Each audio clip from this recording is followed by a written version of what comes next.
ഒരുപാട് മുൻഗാമികളായ മഹദിമാര് ധരിച്ചിരുന്ന പുണ്യമായ വസ്ത്രമാണ് ഫർദ. അതിനെ നീ തരം താഴ്ത്തല്ലേ, അതിനെ ഒരു മറയാക്കല്ലേ,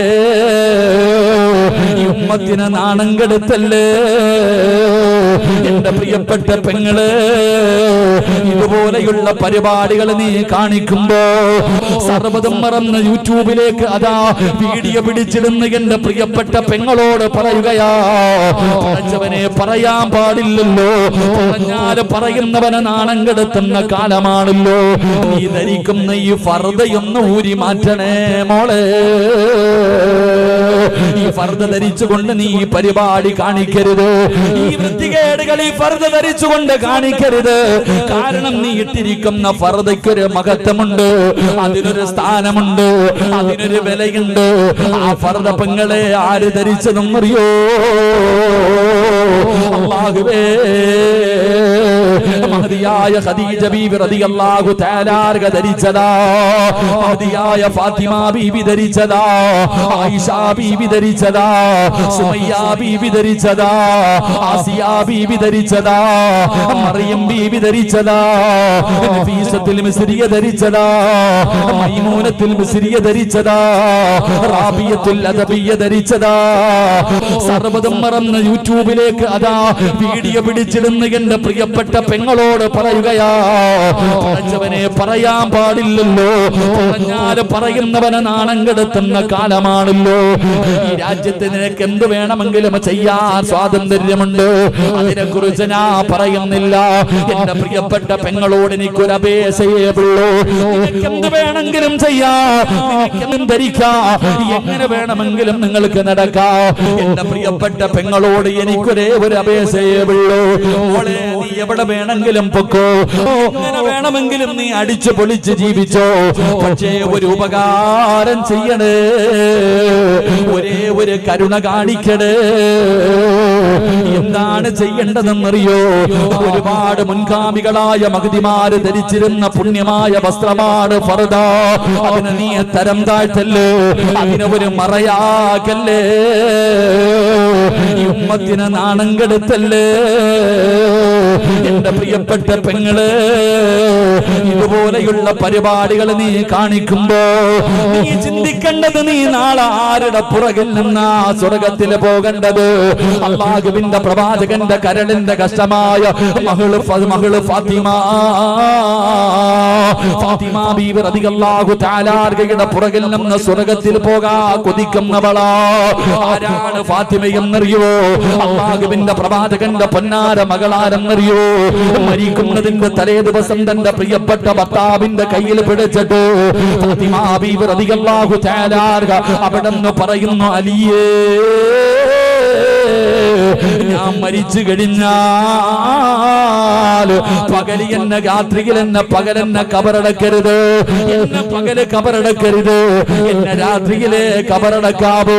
അലിയാല് തങ്ങൾ ചോദിച്ചു, ഫാത്തിമ എന്തുകൊണ്ടാണ് പകല് കബറടക്കരുതെന്ന് പറയാനുള്ള കാരണമെന്താ?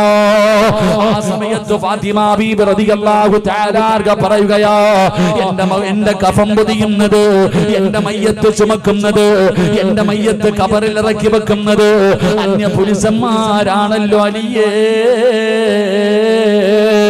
പകലാണ് എന്നെ കബറടക്കുന്നതെങ്കിൽ എന്റെ മയ്യത്ത് പൊതിയുമ്പോ, എന്റെ മയ്യത്ത് ചുമക്കുമ്പോ, എന്റെ മയ്യത്ത് കബറിൽ ഇറക്കി വെക്കുമ്പോ അന്യ പുരുഷന്മാർ എന്റെ ശരീരത്തിന്റെ വടിവ് കാണുമല്ലോ. എനിക്കത് ഇഷ്ടമല്ല അലിയേ. അതുകൊണ്ട് രാത്രിയിലെ എന്നെ കബറടക്കാവോ എന്ന് പറഞ്ഞ ഫാത്തിമ ബീബി റളിയല്ലാഹു തആല അൻഹ ആ ഫാത്തിമയുടെ പുറകിൽ നിന്ന് സ്വർഗ്ഗത്തിൽ പോകാ കൊതിക്കുന്ന പെണ്ണ് എങ്ങനെ കഴിയുന്ന പൊന്നുമോള്, എങ്ങനെ കഴിയുന്ന പൊന്നുമോള്? നാണമില്ലേടാ ചെറുപ്പക്കാരാ?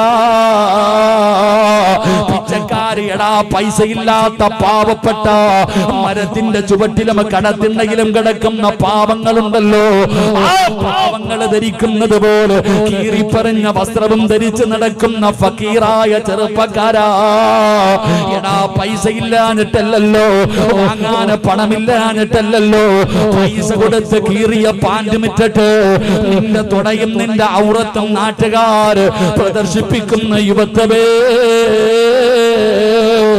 വഴുത് കഴിഞ്ഞിട്ട് പോകുമ്പോ റോഡിലൂടെ പോകുമ്പോ പടച്ചവനെ മുണ്ട് മടക്കി കുത്തിയിട്ട് ഔറത്ത് വെളിയിൽ കാണിച്ചുകൊണ്ട് നാട്ടിലെ പെണ്ണുങ്ങൾക്കും ആണുങ്ങൾക്കും പ്രദർശനം നടത്തുന്ന വാപ്പാ,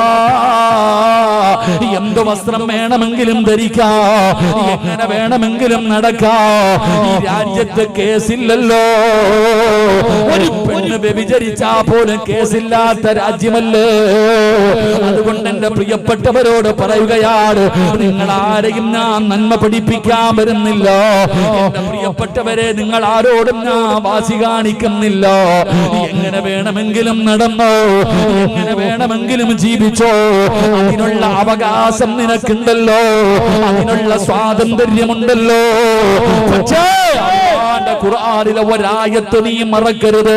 ചെറുപ്പക്കാരോട് എനിക്ക് പറയാറുള്ളത്, ഉപ്പമാരോട് എനിക്ക് പറയാറുള്ളത്, നിങ്ങളെ മറക്കല്ലേടി പൊന്നുമോള്. വിവാഹ വീട്ടിലേക്ക് കടന്നു പോകുമ്പോ, ഫംഗ്ഷനുകളിലേക്ക് കടന്നു പോകുമ്പോ സർവ്വതും മറന്ന് യൂട്യൂബിലേക്ക് അതാ വീഡിയോ പിടിച്ചിടുന്ന എന്റെ പ്രിയപ്പെട്ട പെങ്ങളോട് പറയുകയാ, പഠിച്ചവനെ പറയാൻ പാടില്ലല്ലോ, പറഞ്ഞാല് പറയുന്നവനെ നാണം കെടുത്തുന്ന കാലമാണല്ലോ. എന്റെ പ്രിയപ്പെട്ട പെങ്ങള്, എന്തു വേണമെങ്കിലും ചെയ്തോ, പക്ഷേ ഒരായത്ത് ഓർത്തു വെച്ചോ. അല്ലാഹുവിന്റെ വിശുദ്ധമായ ഖുർആനില് ഒരായത്ത് ഞാൻ നിനക്ക് പറഞ്ഞു തരാ. എന്ത് മറന്നാലും ഇത് മറക്കല്ലേ, എന്ത് മറന്നാലും ഇത് മറക്കല്ലേ. ഏതായത്തെന്നറിയോ? കരിമ്പാറയിൽ കുത്തിവെക്കുന്നത് പോലെ നിങ്ങളുടെ ഹൃദയങ്ങളെ കുത്തിവെക്കാനുള്ള ആയത്താണ്. നിങ്ങൾ എന്തു മറന്നാലും ഇത് മറക്കരുത്. ഏതായത്താ? വത്തഖൂ യൗമന തുർജഊന ഫീഹി ഇലല്ലാഹ്. മറക്കല്ലേ വാപ്പാ, മറക്കല്ലേ ചെറുപ്പ. ആദം നബി സ്വർഗ്ഗത്തിലൂടെ ഇങ്ങനെ നടക്കുകയായി. ആദമുസ്കുൻ അൻത വസൗജുകൽ ജന്ന വകുലാ മിൻഹാ റഗദൻ ഹൈസു ശഅതുമാ വലാ തഖറബാ ഹാദിഹി ശജറ ഫതകൂനാ മിനൽ ളാലിമീൻ. ആദം നബി സ്വർഗ്ഗത്തിലൂടെ ഇങ്ങനെ നടക്കുന്നുണ്ട്. പഴങ്ങൾ, അല്ലാഹുവേ തോട്ടങ്ങൾ, അരുവികൾ, പുഴകൾ, മനോഹരമായ സ്വർഗ്ഗം ഇങ്ങനെ കണ്ട് ആസ്വദിച്ചു ആസ്വദിച്ചു ആസ്വദിച്ചു നടക്കുകയാ. ഒരു ദിവസം അല്ലാഹു ചോദിക്കുന്നു, ആദമേ, എന്താ നിനക്കൊരു സന്തോഷമില്ലാത്ത? ഈ സ്വർഗം തന്നിട്ട് പോലും നിനക്ക് എന്തേ ഒരു സന്തോഷമില്ലാത്ത? ആദം നബി പറഞ്ഞ മറുപടി എന്തെന്നറിയോ? ഒറ്റയ്ക്ക് നടന്നിട്ടൊരു സുഖമില്ല. സ്വർഗത്തിൽ കിടക്കുന്ന ആദം നബി അള്ളാഹിനോട് പറയുകയാ, ഇതൊക്കെ എനിക്ക് കിട്ടിയിട്ടും എന്തോ ഒരു കുറവുള്ളതുപോലെ. ഹവ്വാ റളിയല്ലാഹു തആല അൻഹുവിനെ കൊടുത്തപ്പോഴാണ് ആദം നബി പറഞ്ഞത്, ഇപ്പോഴാ റെഡിയായതെന്ന്. അള്ളാഹു ഈമാൻ നൽകുമാറാകട്ടെ. ഇതാണ് ഭാര്യയും ഭർത്താവും. സ്വർഗത്തിനേക്കാളും വലുതാ സഹോദര ദുനിയാവിലെ ജീവിതം. ഭാര്യയും ഭർത്താവും തമ്മിലുള്ള ജീവിതം തന്നെ സ്വർഗമാണ്. അള്ളാഹു ഈമാൻ നൽകുമാറാകട്ടെ. കാരണം ഖുർആൻ പറഞ്ഞത്, അള്ളാഹുവിന്റെ പരിശുദ്ധമായ ഖുർആൻ പറഞ്ഞ എന്തെന്നറിയോ? വിവാഹം കഴിച്ചാൽ സമാധാനം കിട്ടുമെന്ന. എല്ലാവരും ചോദിക്കുക, എന്തിനാ പെണ്ണ് കെട്ടണേ? പൈസക്കാണോ? അല്ലടാ. വിവാഹം കഴിക്കുന്നവന് 3 കാര്യങ്ങൾ ഉണ്ടാകും. ഒന്ന്, അവൻ അള്ളാഹു സമാധാനം കൊടുക്കുമെന്ന് അള്ളാഹുവിന്റെ വിശുദ്ധ ഖുർആൻ. അള്ളാഹു നമുക്ക് ഈമാൻ നൽകുമാറാകട്ടെ. കല്യാണം കഴിച്ചാൽ എന്ത് കിട്ടും? പറയടോ, എന്ത് കിട്ടും? ഉറക്കപ്പറ, എന്ത് കിട്ടും? നിങ്ങൾ എന്താ പറയണത്? പെണ്ണ് കെട്ടിയപ്പോഴാ അത് പോയെന്ന്. കല്യാണം കഴിച്ച സമാധാനം കിട്ടുമെന്ന് അള്ള പറയുന്നു. നീ പറയുന്നു, ഉസ്താദേ, ഈ സാധനം എന്നാണോ എന്റെ തലയിൽ കയറിയത് അന്നത്തോടു കൂടി അത് പോയെന്ന്. ഇതാണ് നമ്മൾ പറയണത്. കാരണം എന്ത്? നീ ജീവിക്കുന്നത് നോവല് നോക്കിയിട്ടാ, അല്ലെങ്കിൽ ഏതെങ്കിലും സ്റ്റോറികൾ വായിച്ചിട്ട്, അല്ലെങ്കിൽ സീരിയലിൽ കടന്ന് അഭിനയിക്കുന്നത് പോലെ ജീവിക്കണം വെച്ചാൽ നടക്കോ? നിന്റെ പാവപ്പെട്ട അബൂബക്കർ കാക്ക എവിടെ തൂക്കിക്കൊണ്ട് പോയാലും നിന്നെ എന്റെ പ്രിയപ്പെട്ടവരെ, ഞാൻ പറഞ്ഞു വന്നത് അള്ളാഹുവിന്റെ പ്രവാചകൻ സല്ലല്ലാഹു അലൈഹി വസല്ലമ തങ്ങളുടെ മകൾ, അവിടെ നിന്ന് അള്ളാഹുവിന്റെ റസൂല് തന്റെ പൊന്നുമകളെ റുഖിയ ബീബി റളിയല്ലാഹു തആല അൻഹയ്ക്ക് പോയി ഖിദ്മത്ത് ചെയ്യാൻ ഭർത്താവിനോട് പറഞ്ഞു കൊടുത്തത്. അതുകൊണ്ട് നിങ്ങൾ അടുക്കളയിലൊക്കെ ഒന്ന് പോകണം, ആഴ്ചയിൽ ഒരു ദിവസം അടുക്കളയിൽ ഒന്ന് പോയി ആ പാവപ്പെട്ടവരുടെ കൂടെ നിൽക്കണം, സഹായിക്കണം. അള്ളാഹു നമുക്ക് ഈമാൻ നൽകുമാറാകട്ടെ. ഭാര്യയ്ക്ക് ഖിദ്മത്ത് ചെയ്തു കൊടുക്കണം. അവളെ നമ്മൾ ആദരിക്കാൻ പഠിക്കും. ഭാര്യ ആദരിക്കണമെന്ന് എന്താ ഒരു കരിയണ തീവല്ല കത്തുന്നുണ്ടോ? ഭാര്യ ആദരിക്കാൻ പഠിക്കണം, പെണ്ണിനെ ആദരിക്കാൻ പഠിക്കണം. അല്ലാഹു നമുക്ക് ഭാഗ്യം നൽകുമാറാകട്ടെ. അത് പിന്നീട് എപ്പോഴെങ്കിലും വേണ്ടത് പറയാം, ഇപ്പൊ സമയമില്ല. അപ്പൊ രണ്ടാമത്തെ കാര്യം, എന്റെ പ്രിയപ്പെട്ട സഹോദരങ്ങളെ, അല്ലാഹുവിന്റെ പ്രവാചകൻ അവിടുന്ന് പറഞ്ഞു തരികയാണ്, ലോകത്ത് കടന്നു വന്ന 1,24,000 പരം വരുന്ന പ്രവാചകന്മാര്, ആ പ്രവാചകന്മാരുടെ 2 പെൺമക്കളെ വിവാഹം കഴിക്കാൻ ഭാഗ്യം കിട്ടിയ ഏക മനുഷ്യരാണെന്നറിയുമോ? മഹാനായ സയ്യിദുനാ ഉസ്മാൻ ഇബ്നു അഫ്ഫാൻ റളിയല്ലാഹു തആല അൻഹു. ഉസ്മാൻ തങ്ങളുടെ ജീവിതത്തിൽ ഉണ്ടായിരുന്ന 3ാമത്തെ ഗുണമെന്തെന്നറിയുമോ? പടച്ചറബ്ബേ, ഒരുപാട് സമ്പത്ത് ഉണ്ടായിരുന്ന സ്വഹാബിയാണ്. അല്ലാഹു ഒരുപാട് സമ്പത്ത് കൊടുത്ത സ്വഹാബിയാ. പക്ഷേ അല്ലാഹു കൊടുത്തത് അല്ലാഹുവിന് തന്നെ തിരിച്ചു കൊടുക്കാൻ വല്ലാത്ത ഒരു മനസ്സുണ്ടായിരുന്നു. അല്ലാഹുവേ, മഹാനായ നബി മുഹമ്മദ് മുസ്തഫ സല്ലല്ലാഹു അലൈഹി വസല്ലമ തങ്ങളെ മസ്ജിദുൻ നബവിയിൽ ഇരുന്നിട്ട് പ്രവാചകൻ അവിടുന്ന് ചോദിച്ചു, സഹാബ, യുദ്ധത്തിന് വേണ്ടി തയ്യാറെടുക്കുകയാണ്, അതുകൊണ്ട് മുസ്ലിമീങ്ങളെ സഹായിക്കണം. ആരാണ് സഹായിക്കുന്നത്? ആരാണ് സഹായിക്കുന്നത്? അല്ലാഹുവിന്റെ പ്രവാചകനെ പള്ളിക്കകത്തിരുന്ന് ചോദിക്കുമ്പോ ഉസ്മാൻ റളിയല്ലാഹു തആല അൻഹു ചാടി എഴുന്നേൽക്കുകയാണ്. നഅം യാ റസൂലല്ലാഹ്, ഞാനുണ്ട് നബിയേ. 100 ഒട്ടകങ്ങളും ആ ഒട്ടകത്തിന്റെ മുകളിൽ വെക്കാനുള്ള കട്ടിലും ഞാൻ തരാ നബിയേ. 100 ഒട്ടകങ്ങളും അതിന് ആവശ്യമുള്ള സാധനങ്ങൾ ഞാൻ തരാ. അല്ലാഹുവിന്റെ പ്രവാചകൻ അവിടുന്ന് ദുആ ചെയ്യുകയാ. കുറച്ചു സമയം കഴിഞ്ഞോ അല്ലാഹുവിന്റെ റസൂൽ ചോദിച്ചു, ഇനി ആരാ ഉള്ളത്? ഇനി ആരാ ഉള്ളത്? നഅം യാ റസൂലല്ലാഹ്, ഞാനുണ്ട് നബിയേ. 200 ഒട്ടകങ്ങളെ കൂടെ തരാ നബിയേ. ആദ്യം 100 കൊടുത്തു, പിന്നെ 200 കൊടുത്തു. അല്ലാഹുവിന്റെ പ്രവാചകൻ അവിടുന്ന് ദുആ ചെയ്തു. പിന്നെയും ചോദിക്കുന്നു, സ്വഹാബ, ആരുണ്ട് സഹാബ? നഅം യാ റസൂലല്ലാഹ്, 300 കൂടെ തരാ നബിയേ. 300 കൂടെ തരാ നബിയേ. അല്ലാഹുവിന്റെ പ്രവാചകൻ അവിടുന്ന് ദുആ ചെയ്യുകയാണ്. സ്വഹാബികൾ പറഞ്ഞത് എന്തെന്നറിയോ? അല്ലാഹുവിന്റെ പ്രവാചകനെ ചോദിച്ചു കൊണ്ടിരുന്നെങ്കിൽ ഉസ്മാൻ തങ്ങൾ തന്റെ സമ്പത്ത് മുഴുവനും കൊടുക്കുമായിരുന്നു. അതിനും മടിയില്ലാത്ത സഹാബിയാ, അതിനും മടിയില്ലാത്ത സഹാബിയാ. അല്ലാഹുവിന്റെ പ്രവാചകന് തബൂക്ക് യുദ്ധത്തിന് വേണ്ടി പിരിവ് നടത്തുമ്പോ, റസൂലുള്ളാഹി പിരിക്കുമ്പോ ഉസ്മാൻ തങ്ങൾ പറഞ്ഞു, നബിയേ, 900 അവിടെന്ന് പറയുകയാണ്, 950 ഒട്ടകങ്ങളെ തരാ നബിയേ, 50 കുതിരകളെ തരാ നബിയേ, 10,000 സ്വർണ്ണ നാണയം തരാ നബിയേ. അംബാനിയുടെ പണത്തിന്റെ വലിപ്പം കണ്ട് ഞെളിയുന്ന മനസ്സാ. മോനെ, അവനൊന്നും ഉസ്മാൻ തങ്ങളുടെ മുന്നിൽ ആരുമായിരുന്നില്ല. 950 ഒട്ടകങ്ങള്, യഥാ 50 കുതിരകള്, 10,000-ഓളം വരുന്ന സ്വർണ്ണ നാണയം ഞാൻ തരാ നബിയേ. ഉസ്മാൻ തങ്ങൾ അങ്ങനായിരുന്നു. പടച്ചവനെ, അതാ നിങ്ങൾ ഇന്ന് മക്കത്തും മദീനത്ത് പോകുമ്പോ ഒരുപാട് കിണറുകൾ കാണുമല്ലോ. ഉസ്മാൻ തങ്ങളുടെ പേരുള്ള ഒരു കിണർ കാണുമല്ലോ. അല്ലാഹുവേ, ഒരു യഹൂദിയുടെ കയ്യിലിരുന്ന കിണറാട്, ഒരു യഹൂദിയുടെ കയ്യിലിരുന്ന കിണറാ. മുസ്ലിമീങ്ങൾക്ക് വെള്ളം കോരാൻ സമ്മതിക്കുന്നില്ല, മുസ്ലിമീങ്ങൾക്ക് വെള്ളം കൊടുക്കാൻ സമ്മതിക്കുന്നില്ല. അള്ളാഹുവിന്റെ പ്രവാചകൻ സല്ലല്ലാഹു അലൈഹി വസല്ലമ തങ്ങൾ ചോദിച്ചു, ആരാ ഈ കിണർ വാങ്ങിച്ചു കൊടുക്കുക? ഉസ്മാൻ റളിയല്ലാഹു തആല അൻഹു ആ മനുഷ്യന്റെ അടുക്കൽ പോയിട്ട് ചോദിച്ചു, എത്ര രൂപ വേണം? 35,000 വെള്ളി നാണയം എണ്ണി അങ്ങോട്ട് കൊടുത്തു. 35,000 വെള്ളി നാണയം എണ്ണിക്കൊടുത്തിട്ട് ആ മനുഷ്യൻ ആ കിണർ വാങ്ങിയിട്ട് മുത്തുനബിയുടെ കയ്യിൽ മുത്തുനബി സല്ലല്ലാഹു അലൈഹി വസല്ലമ തങ്ങളോട് പറഞ്ഞു, നബി ആ കിണർ ഞാൻ വാങ്ങി മുസ്ലിമീങ്ങൾക്ക് വേണ്ടി ഞാൻ കൊടുത്തു, ആർക്ക് വേണമെങ്കിലും വരാം. അതാ മനസ്സ്. അള്ളാഹുവിന്റെ പരിശുദ്ധമായ മക്കയും മദീനയും കഅബയൊക്കെ നമ്മൾ കഅബാലയത്തിൽ പോകുമല്ലോ, ആ കഅബയുടെ പുനർനിർമ്മാണം നടക്കുമ്പോ എന്റെ പ്രിയപ്പെട്ടവരെ ആര് ചോദിച്ചോ ആ ചോദിച്ച പൈസ കൊടുത്തിട്ടാ വാങ്ങിയത്. ആ ചോദിച്ചത് എത്ര രൂപയാണോ ആ സ്ഥലത്തിന് വേണ്ടി ഉടമ ചോദിച്ച പൈസ കൊടുത്തിട്ട് മഹാനായ ഉസ്മാൻ റളിയല്ലാഹു തആല അൻഹു ആ കഅബാലയത്തിന്റെ വിപുലീകരണത്തിന് വേണ്ടി സ്ഥലം വാങ്ങി കൊടുത്തത് എന്ന് ചരിത്രം പഠിപ്പിക്കുന്നു. നമ്മളെങ്ങാണ് ഒരു വട്ടം പള്ളിക്ക് 5 രൂപ കൊടുത്തിട്ടുണ്ടെങ്കിൽ ചോദിക്കും, പണ്ട് തന്നില്ലേ? എടാ പള്ളിയുടെ പിരിവ് നടക്കുന്ന വല്ലതും താടാ, കഴിഞ്ഞ പിരിവിന് തന്നില്ലേ? തീർന്നു അതോടുകൂടി. നമുക്കങ്ങനെ ചോദിച്ചാൽ കൊടുക്കാൻ നമുക്ക് മനസ്സില്ല. എന്റെ പ്രിയപ്പെട്ടവരെ, അള്ളാഹു തന്ന സമ്പത്ത് അള്ളാഹിക്ക് തന്നെ കൊടുക്കുന്ന ഒരു മനസ്സ് അത് എല്ലാവർക്കും ഉണ്ടാകണമെന്നില്ല. അത് എല്ലാവർക്കും കഴിയില്ല. ചിലപ്പോ കോടിക്കണക്കിന് ആസ്തിയുള്ളവന് ചിലപ്പോ അതിനുള്ള മനസ്സുണ്ടാകണമെന്നില്ല. വാടക വീട്ടിൽ കിടക്കുന്ന അതിലെ വഴുതിന് വരുന്ന പെണ്ണുങ്ങൾ സ്വർണ്ണാഭരണം ഇട്ടുകൊണ്ട് ഗൾഫുകാരന്റെ ഭാര്യ സുഖിച്ചിരിക്കുമ്പോ, ഉസ്താദെ ഒരു മോതിരം എന്തിനാ? 8 ലക്ഷം കടവുണ്ട് ഉസ്താദെ, ദുആ ചെയ്യാൻ. നിനക്ക് 1 രൂപ കടവില്ല, 8 ലക്ഷം വീടിനകത്തിരിക്കുന്നുണ്ട്. നിന്റെ വീടിന്റെ അലമാരിക്കകത്ത് 10ഉം 25ഉം പവൻ നീ കെട്ടിവെച്ചിട്ടുണ്ട്. നിനക്ക് മനസ്സില്ല.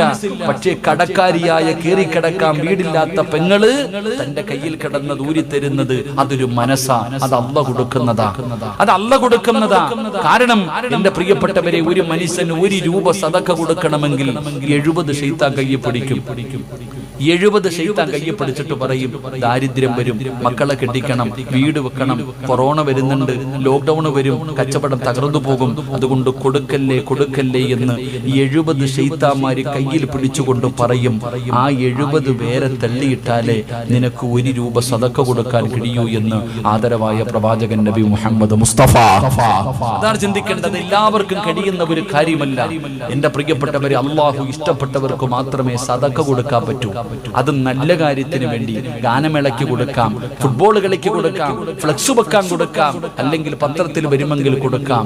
അള്ളാഹു ഇഷ്ടപ്പെട്ട കാര്യങ്ങൾക്ക് വേണ്ടി സദഖ കൊടുക്കണമെങ്കിൽ അതിന് അല്ലാഹ് ഇഷ്ടപ്പെടുക തന്നെ ചെയ്യണം. അള്ളാഹു നമുക്ക് ഈവ നൽകുമാറാകട്ടെ. സംഘാടകർ ബക്കറ്റുമായിട്ട് നിങ്ങളുടെ മുന്നിലേക്ക് കടന്നു വരുന്നു. എന്തിനു വേണ്ടി എന്നറിയുമോ? ഈ പള്ളിയുടെ വരുമാനത്തിന് വേണ്ടി ഒരു 5 സെന്റ് വാങ്ങാൻ, ഒരു 5 സെന്റ് സ്ഥലം വാങ്ങാൻ.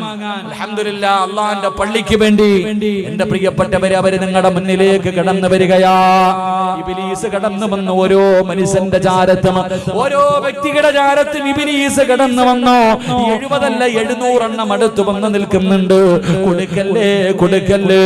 ഇന്ന് നിങ്ങൾ അവനെ പരാജയപ്പെടുത്തിയാൽ, ഇന്ന് നിങ്ങൾ ആരെങ്കിലും അവനെ പരാജയപ്പെടുത്തിയാ, പെങ്ങളെ രക്ഷപ്പെടും. പെങ്ങളെ നിനക്ക് രക്ഷപ്പെടാൻ കഴിയും.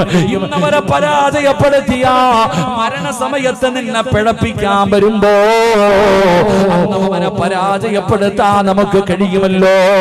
അല്ലാഹുവിന്റെ പ്രവാചകൻ പറഞ്ഞു, സദഖത്തു റദ്ദുൽ ബലായ, സദഖ വിപത്തുകളെ തട്ടിമാറ്റുമെന്നാണ്. സദഖ വിപത്തുകളെ തട്ടിമാറ്റുമെന്നാണ്.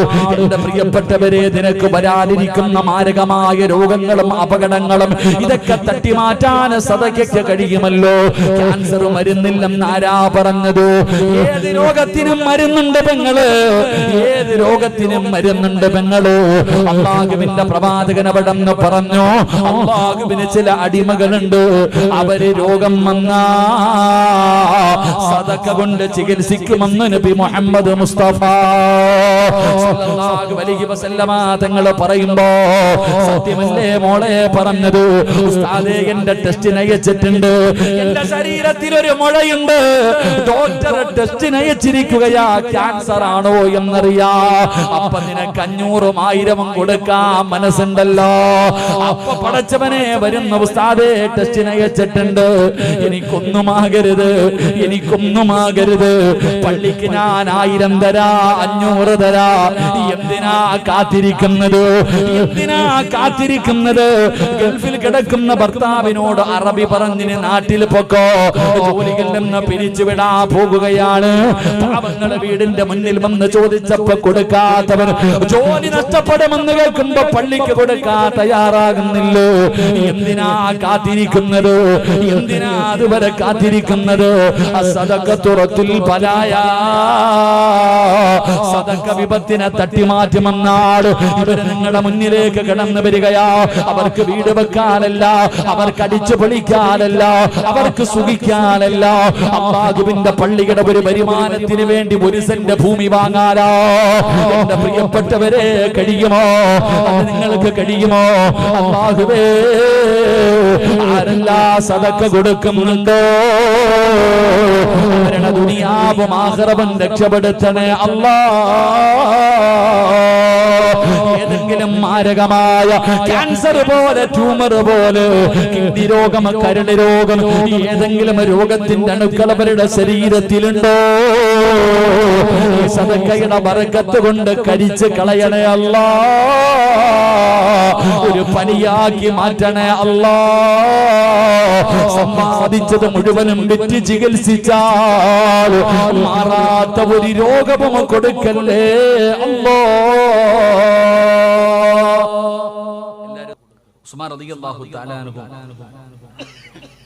തന്റെ സമ്പത്ത്, അള്ളാഹു കൊടുത്ത സമ്പത്ത് മുഴുവനും അള്ളാഹുവിന്റെ ദീനിന് വേണ്ടി കൊടുക്കാനുള്ള ഒരു മനസ്സ്, അതെല്ലാവർക്കും ഉണ്ടാകണമെന്നില്ല, അത് എല്ലാവർക്കും ഉണ്ടാകണമെന്നില്ല. അപ്പൊ മഹാനവറുകൾക്ക് ഉണ്ടായിരുന്ന മൂന്നാമത്തെ ഗുണം അതായിരുന്നു. അള്ളാഹു നമുക്ക് ഈമാൻ നൽകുമാറാകട്ടെ. 4, എന്റെ പ്രിയപ്പെട്ട സഹോദരങ്ങളെ, മഹാനായ സയ്യിദുനാ ഉസ്മാൻ ഇബ്നു അഫ്ഫാൻ റളിയല്ലാഹു തആല അൻഹുവിന്റെ ചരിത്രം അവിടെ വായിച്ചു നോക്കുമ്പോ അവിടുത്തെ ജീവിതത്തിൽ ഉണ്ടായിരുന്ന 4ാമത്തെ ഗുണമെന്തെന്നറിയുമോ? അല്ലാഹുവിനെ വല്ലാത്ത പേടിയാ. തങ്ങൾക്ക് അല്ലാഹുവിനെ വല്ലാത്ത പേടിയായിരുന്നു. എന്റെ പ്രിയപ്പെട്ട ചെറുപ്പക്കാരാ, അല്ലാഹുവിനെ വല്ലാത്ത ഭയമായിരുന്നു. പടച്ച റബ്ബിന്റെ മുന്നിലേക്ക് കടന്നു പോകുന്നത് ഓർത്തിട്ട് വല്ലാത്ത പ്രയാസമായിരുന്നു. എന്റെ പ്രിയപ്പെട്ടവരെ, നിങ്ങളെ ചരിത്രം എടുത്തു നോക്കൂ. ഉസ്മാൻ റളിയല്ലാഹു തആല അൻഹുവിന്റെ ഭയത്തെ കുറിച്ച് അറിയണമെങ്കിൽ ഉസ്മാൻ റളിയല്ലാഹു തആല അൻഹുവിന്റെ മുന്നിൽ ഖബറിനെ കുറിച്ച് പറഞ്ഞു കഴിഞ്ഞാൽ അല്ലാഹുവേ, ഉസ്മാൻ തങ്ങൾ കരയുകയാണ്. ഉസ്മാൻ തങ്ങൾ കരയുകയാണ്. ഖബർ കണ്ടു കഴിഞ്ഞാൽ ഉസ്മാൻ തങ്ങൾ ഖബറിന്റെ ചാരത്തിങ്ങനെ കരഞ്ഞ് തളർന്നു വീഴുമായിരുന്നു. അത്രയ്ക്കും പേടിയായിരുന്നു.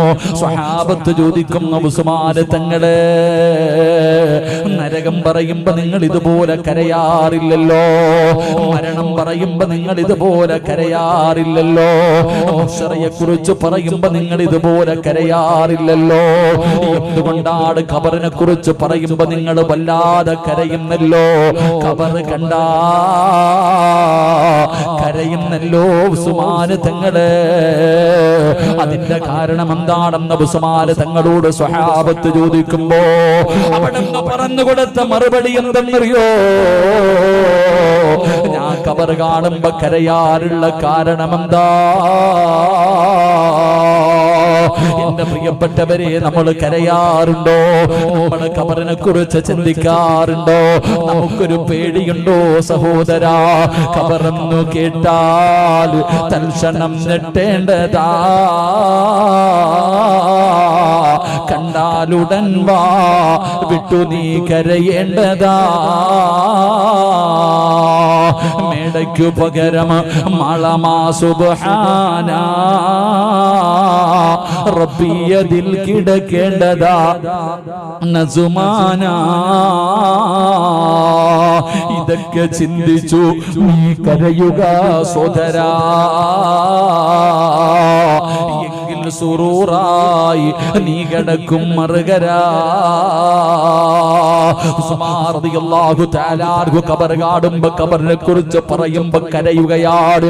കരയാറുള്ള കാരണം എന്തെന്നറിയോ? ഉസ്മാൻ തങ്ങൾ പറഞ്ഞല്ലോ, ഏതെങ്കിലും ഒരു മനുഷ്യന് ഖബറിന്റെ അകത്ത് രക്ഷപ്പെട്ട് കഴിഞ്ഞാൽ ബാക്കിയുള്ള സ്ഥലങ്ങൾ മുഴുവനും രക്ഷപ്പെടുകയാണ്. ആരെങ്കിലും ഖബറിനകത്ത് പരാജയപ്പെട്ടാൽ ബാക്കിയുള്ള സ്ഥലങ്ങൾ മുഴുവനും പരാജയം പരാജയപ്പെടുകയാണ്. എന്റെ പ്രിയപ്പെട്ടവരെ, ഉസ്മാൻ തങ്ങൾ കരയാനുള്ള കാരണം എന്തെന്നറിയുമോ? അവിടെ പറഞ്ഞു, സ്വഹാബ, ഉസ്മാൻ ഈ ദുനിയാവിൽ ജീവിക്കുമ്പോ എന്റെ കൂടെ മാതാപിതാക്കളും ഭാര്യയും മക്കളും കൂടപ്പറപ്പുകളും കുടുംബക്കാരും കൂട്ടുകാരും ഉണ്ടല്ലോ. ഉസ്മാന് ഒറ്റയ്ക്കല്ലല്ലോ. ഈ സദസ്സിലിരിക്കുന്ന പെങ്ങള്, ഇന്ന് നീ ജീവിക്കുമ്പോ നിന്റെ കൂടെ നിന്റെ ഉമ്മയുണ്ട്, നിന്റെ ബാപ്പയുണ്ട്, നിന്റെ ഭർത്താവുണ്ട്, നിന്റെ മക്കളുണ്ട്, നിന്റെ കുടുംബക്കാരുണ്ട്, നിന്റെ കൂടപ്പറപ്പുണ്ട്, നിന്റെ കൂട്ടുകാരുണ്ട്. നാളെ പടച്ചറപ്പിന്റെ പരലോകത്തേക്ക് നിങ്ങൾ കടന്നു പോകുമ്പോ അവിടെ നിങ്ങൾ ഒറ്റയ്ക്കല്ല. അല്ലാഹുവേ, ആദം നബി അലൈഹിസ്സലാം മുതൽ അഷ്റഫുൽ ഖൽഖായ തങ്ങളെ വരെയുള്ള 1,24,000 പരം വരുന്ന പ്രവാചകന്മാരും അവരുടെ അനുയായികളും മുഴുവനും നാളെ പരലോകത്തുണ്ടല്ലോ. ഇനി അല്ലാഹു നിങ്ങൾക്ക് സ്വർഗം നൽകിയാൽ ആ സ്വർഗത്തിൽ അല്ലാഹു ഇഷ്ടപ്പെട്ടവരുടെ കൂടെ നിനക്ക് സ്വർഗത്തിൽ നടക്കാമല്ലോ. ഇനി അല്ലാഹു എങ്ങാടും നിങ്ങളെ നരകത്തിൽ വലിച്ചെറിഞ്ഞാൽ ആ നരകത്തിൽ അബൂജഹലും ഉത്ബത്തും ശൈബത്തും നമ്രൂദും ഖാറൂനും ഫിറഔനും ഇബ്ലീസുമല്ല ആ നരകത്തിലുണ്ടല്ലോ. എവിടെ പോയാലും ആള് കൂടെയുണ്ടല്ലോ. എവിടെ പോയാലും ആള് കൂടെയുണ്ടല്ലോ. പക്ഷേ ഒരു മനുഷ്യൻ ജീവിതത്തിൽ ഒറ്റയ്ക്ക് പോയി കിടക്കുന്ന ഒരേ ഒരു സ്ഥലമേ ഉള്ളൂ. ജീവിതത്തിൽ ഒറ്റയ്ക്ക് പോയി കിടക്കുന്ന ഒരേ ഒരു സ്ഥലമേ ഉള്ളൂ. എന്റെ വഴുത് കേൾക്കാമെന്ന ചെറുപ്പക്കാരോട്, വാപ്പമാരോട്, ഉമ്മ പെങ്ങളോട് പറയുകയാ, ഇന്നിവിടന്ന് വഴുത് കടിഞ്ഞ് പിരിഞ്ഞ് നിന്റെ വീട്ടിലേക്ക് കടന്നു ചെന്നോ. ഭക്ഷണം കടിച്ച് എല്ലാവരും കിടക്കാൻ തയ്യാറാകുമ്പോ നിന്റെ വീടിന്റെ അകത്ത്, ബെഡ്റൂമിന്റെ അകത്ത് ലൈറ്റ് അണച്ച്, ഫാൻ അണച്ചിട്ട്, വീട്ടിലെ ലൈറ്റ് മുഴുവനും അടച്ചിട്ട് നിനക്കൊരു 5 മിനിറ്റ് ഒറ്റയ്ക്കിരിക്കാൻ കഴിയുമോ പെങ്ങളെ? നീ രാത്രിയിലിരിക്കണ്ട. നാളെ ഉച്ച സമയത്ത് 12 മണിയാകുമ്പോ നിന്റെ റൂമിന്റെ അകത്ത് വാതിലടച്ചിട്ട് ഒരു 5 മിനിറ്റ് നിനക്കൊറ്റയ്ക്കിരിക്കാൻ പേടിയല്ലേ? കാരണം നീ ഒറ്റയ്ക്കിരുന്ന് ശീലിച്ചിട്ടില്ലല്ലോ. എങ്കിലല്ലാ സുമാരുതങ്ങൾ പറയുകയോ, എന്റെ പ്രിയപ്പെട്ട ചെറുപ്പക്കാരാ, നിന്റെ വീട്ടുകാര് മുഴുവനും നിന്റെ മയ്യത്ത് കുളിപ്പിച്ചിട്ട് അവസാനം 3 കഷ്ടം വെള്ള തുണിയുടെ മുകളിൽ കൊണ്ടുവന്ന് മലർത്തി കിടത്തിയിട്ട് മൂക്കിന്റെ ദ്വാരം പഞ്ഞി കൊണ്ടടയ്ക്കുന്നേ. കാണേണ്ടവർ കണ്ടോ, ഇതാ പൊതിയുന്നേ. മയ്യത്തുകട്ടില് തോളിലേക്കുയരുന്നേ. പുരയ്ക്കുള്ളിലപ്പോൾ രോദനം ഉയരുന്നേ. അരുമക്കിടാങ്ങൾ വാപ്പയെ വിളിക്കുന്നേ. അതിനുത്തരം നൽകാതെ നീ കിടക്കുന്നേ. നിന്റെ മയ്യത്ത് കുളിപ്പിച്ച് വീടിന്റെ അകത്ത് 3 കഷ്ടം വെള്ള തുണിയുടെ മുകളിൽ കൊണ്ടുവന്ന് കിടത്തിയിട്ട് നിന്റെ വാപ്പയും നിന്റെ ഭർത്താവും നിന്റെ സഹോദരനും വിളിച്ചു പറയുകയാ, പുതിയ പോകുകയാണ്, പുതിയ പോകുകയാണ്. കാണേണ്ടവരൊക്കെ കണ്ടുകൊള്ളാറ്. അങ്ങനെ മയ്യത്ത് കാണാ തിരക്ക് കൂട്ടുമ്പോ നിന്റെ ഉപ്പയാ പറയുന്നത്, നിന്റെ ഭർത്താവാ പറയുന്നത്, നിന്റെ പൊന്നുമക്കളും പറയുന്ന കണ്ടതൊക്കെ മതി പൊതിഞ്ഞുകൊള്ളാ. അല്ലാഹുവേ, 3 കറ്റം വെള്ള തുണിയിൽ 3 കെട്ടുകൾ കെട്ടികെട്ട് പൊതിഞ്ഞിട്ട് ഇവിടത്തെ പള്ളിയിൽ നിന്ന് കൊണ്ടുവന്ന മയ്യത്ത് കട്ടിലിന്റെ മുകളിലേക്ക് നിന്റെ ജനാസ എടുത്തു വെക്കുമല്ലോ. അപ്പടാടാ നിലവിളി കേൾക്കുന്നത്, നെഞ്ചു പൊട്ടികെട്ട് കരയുന്നത് കേൾക്കുന്നതപ്പടാ. ഏതൊരു മനുഷ്യന്റെയും ഹൃദയം പിടഞ്ഞു പോകുന്നതപ്പഴാട്. മരണ വീട്ടിൽ നിന്ന് മയ്യത്ത് വീടിന്റെ വെളിയിലേക്ക് ഇറക്കുമ്പോ എന്റെ ഉപ്പാരെ കൊണ്ടുപോകല്ലേ, എന്റെ ഉമ്മാരെ കൊണ്ടുപോകല്ലേ, എന്റെ ഇക്കാരെ കൊണ്ടുപോകല്ലേ എന്ന് നെഞ്ചു പൊട്ടിയിട്ട് മക്കള് കിടന്ന് വിലവിളിക്കുന്ന ഒരു ദിവസം വരുമല്ലോ. അവസാനം ഇവിടത്തെ പള്ളിയിൽ കൊണ്ടുവന്ന് നിസ്കാരം കഴിഞ്ഞോ 6 അടി മണ്ണിനകത്ത് ഇറക്കി വെച്ച് പലകയെടുത്ത് നിരത്തിയിട്ട് മിൻഹാ ഖലഖനാകും വഫീഹാ നുഈദുകും വമിൻഹാ നുഖ്രിജുകും താറത്തൻ നുഖ്റാ. ഇടിമണ്ണ് വാരി എറിഞ്ഞിട്ട് എല്ലാവരും പറയുന്നു മഅസ്സലാമാ.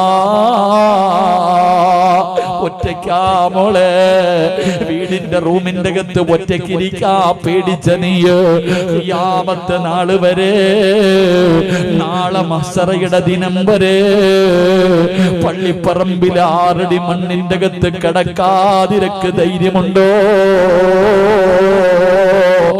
എങ്ങനെ കിടക്കും വാപ്പാ? അതുകൊണ്ടാണ് ഉസ്മാൻ തങ്ങൾ പറയുന്നത്, ഖബർ പറയുമ്പോ എനിക്ക് ഖബർ കാണുമ്പോ ഞാൻ ഒറ്റയ്ക്ക് പോയി കിടക്കണമല്ലോ അല്ലാ. അതോർത്തത് കൊണ്ടാ എന്റെ കണ്ണ് നിറയുന്നത്. അല്ലാഹുവിനെ വല്ലാത്ത പേടിയാ. അതുകൊണ്ട് എന്റെ പ്രിയപ്പെട്ട ചെറുപ്പക്കാരോട് പറയുന്നു, അല്ലാഹുണ്ടടാ, അല്ലാഹുവിനെ പേടിച്ച് ജീവിക്ക്. ഫമയ്യഅമൽ മിസ്കാല ദർറത്തിൻ ഖൈറൻ യറാ വമയ്യഅമൽ മിസ്കാല ദർറത്തിൻ ശർറൻ യറാ.